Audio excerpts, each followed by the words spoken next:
Bone health is something we tend to take for granted until we break something, and then that's all we can think about.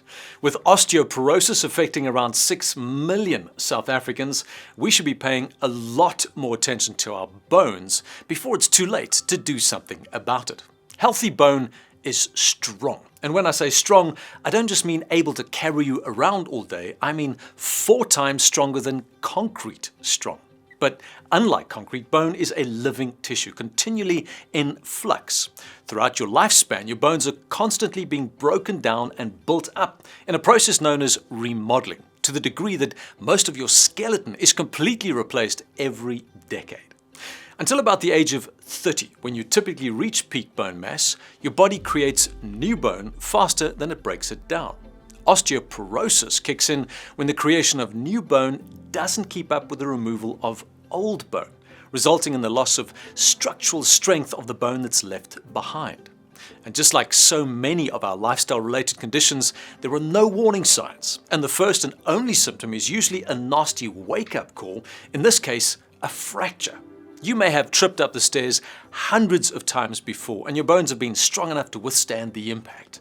Once they weaken, though, fractures can happen from falls or bumps that wouldn't ordinarily be considered bone breaking. And once the first fracture occurs, the chance of another fracture increases tenfold.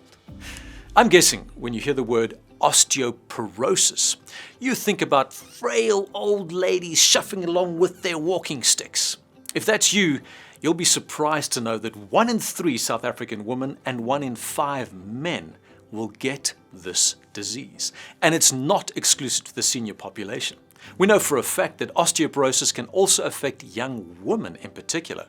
And research suggests that white women are more likely to develop osteoporosis and almost twice as likely to experience a hip fracture compared to other ethnicities.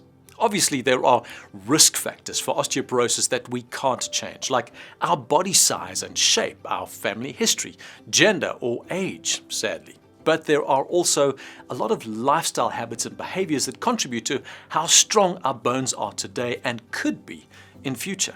And smoking is a major contender. Nicotine and chemicals in cigarettes upset the balance of hormones, like estrogen, that bones need to stay strong. Chemicals in tobacco also kill off bone-making cells while stimulating bone-breaking cells, which in turn accelerates the onset of osteoporosis. Our sedentary lifestyle is also a major problem. Only 1/3 of South African men and 1/4 of South African women exercise regularly. But bones need exercise too. The mechanical muscle pull on bone is the only physiological way to stimulate bone formation. So without exercise, bone loss happens a lot faster than normal.